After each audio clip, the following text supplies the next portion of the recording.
Wait, don't move. Yes, you.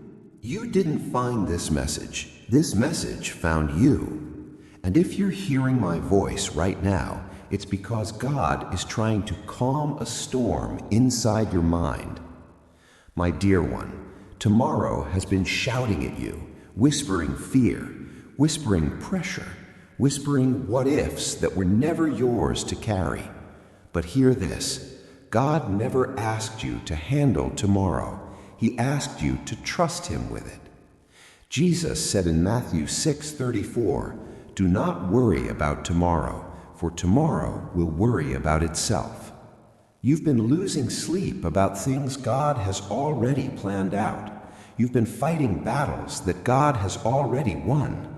You've been imagining outcomes that will never happen because His hand is already protecting your future. Listen, your job is today. His job is tomorrow, and He has never failed at His job. So breathe. Let the fear loosen its grip. God is already standing in your tomorrow, waiting for you to arrive with peace instead of panic. If you believe this word was for you, follow for more messages like this and share this video so someone else can feel God's peace.